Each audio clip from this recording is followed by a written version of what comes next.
Alright. I gotta get my tablet for this one. Thinking serious day. Yes. Hello and welcome to Scrimmij, the only show on the internet that takes itself very seriously and never wears silly outfits ever in its life. Furthermore, we don't know how to make a good intro. So, I'm just gonna say it. Prince, Royce, and Romeo, just Pharrelled us. They just Pharrelled the everlasting out of us. They completely did. So let's talk about it. Okay, so, if you don't know, Romeo and Prince Royce just released their collab album, Better Late Than Never. Most people think it was better never than late. Most people see it as mid. I kind of see it as a hit or miss project. And in general, when Rome could have easily just given us another golden, And furthermore, Formula Volume 3 was in 2022, which is almost 3 to 4 years ago now. I don't know about this one, but it's okay, because we don't gotta worry about the music. We can actually get rid of them because they kind of suck. They were doing the Popcast, a New York Times podcast. You might have seen the clips go on there. You might have seen a bunch of other people go on there. It's a decent podcast. And they were asked about how does it feel and what they feel like they have to do as Latin music artists when there's, ICE running through the streets and the current administration and blah blah blah blah blah. Now, in any other situation, most probably would do the same thing. They would probably be like, hey, I don't like ICE. I am gonna actively try to make sure that no Latinos are targeted at my tour. I am gonna, donate to this and this, people's GoFundMes, blah blah blah, or just give a flat out ICE. Just screw it. Just go right ahead. Go completely hard on it. Prince Royce said it was complicated. Prince Royce said it was complicated, and I'm gonna stop you right there. You are a Dominican man. You are a Dominican man. Stop. Just stop. Just completely and utterly stop, because it's not a complicated issue. ICE is not a complicated issue. They are new Gestapo. That is all you can call it. That's all it is. They are going after immigrants regardless of your status, regardless of your stature, regardless of anything, detaining you, and for some, actually being sexually assaulted in those detainment centers. They are terrible. They are one of the worst things for America, and anyone who agrees with that is not only a fascist, not only very far from a patriot, but in general a complete and utter loser. There is no stance on ICE. You are either against it staunchly or a fascist. There's no other one. And I'm sorry if it sounds like I'm going hard. I'm sorry if it sounds like I'm being too political. I'm sorry if it sounds like I'm just taking it too deep. There is no taking it too deep, because there is no discussion. We can't discuss this. It's indiscussable. You are you are Latino. Cut it. Secondly, Romeo, he says that artists should stay in music. This is what I think on that. Musicians run a considerable amount of culture. Dude, Homeboy in Philly said 6'7" once, and now it is everywhere. Music is something that we can find ourselves in. It allows us to identify ourselves, identify our people, identify our times, identify our issues, etc., etc. And with this, some of us gain celebrity status. Some of us are seen heavily. Some of us are wanted to be seen heavily. Some of us are really cared about. And some of us get even more press than the people that really deserve it. So in general, saying that artists should stay in music is one of the biggest examples of the deadly sin of sloth than I think anything else can. The world is watching you. You send out one YouTube short, millions. You have influence. You can change stuff. Your opinion means a lot. And you say you should just stay in music.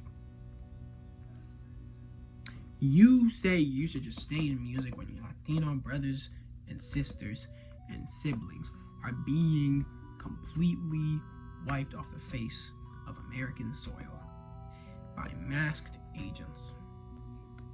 Are you serious? Are you serious? Now, real quick, let's talk about what I mean when I say they Pharrelled us. Okay, so recently Pharrell was at a conference and said that the DEI removals were not bad. Little detail about that clip. In that clip, he had to ask the room, hey, are there any black people in this room tonight? As a person of color, all I gotta say is, if you have to ask if there are a person of color in the room you're in to discuss a topic about people of color, maybe you shouldn't be talking about it. Just a little thought, just a little inkling. Let's get back into the main clip. He says the point of, now that diversity, equity, and inclusion are gone, it gets to the point of, do you want the job because you're black or because you're the best? I watched the Jam talk about this, the JAAM. They're an amazing podcast made up of a ton of very intelligent people. Their opinion pretty much lines up with mine in this piece. DEI's deletion is mostly due to America being duped by the Republicans into thinking that we are post-racism. It's like that, and like all these other faux issues, like oh gay people, oh trans people. Like, how does that change the cost of eggs? How does the mere representation and equity of those who are not white and cisgender really affect you or affect any of the Americans that voted for, the red? Back to what I was saying. So basically, DEI's deletion is mostly due to America being duped by the Republicans into thinking that we are post-racism. And they also would say that DEI only overinflates representation and gives the unqualified more roles. Basically, Pharrell, with you affirming this by saying, do you want the job because you're black or the best, you are agreeing with this. You're agreeing with the wrong side, the side that is clearly against you and most, if not all, people of color, people that are different. But furthermore, it just isn't the truth. And you should be saying to the black youth that are listening to you right now, all people of color need to continue to strive to do amazing things, need to empower themselves, continue to be the best, but furthermore, to really understand what is going on, to really be alert to what the Republican Party is doing, and more things of the like. Again, while I am a person of color, I don't think that I should be here saying what the black youth need to be hearing. But in general, let me get to the overlap and the explanation of the title. How Prince Royce and Romeo Santos Pharrell does. Basically, the overlap between them is sort of, these people are both uber rich.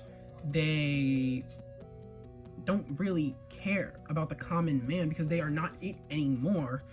And in general, the way that they talk about these extremely complex issues by trying to, sorry, I turned off my phone. I turned off my tablet. The way that they talked on these complex issues, it was saddening to see because they could have done better with like a mild bit of research.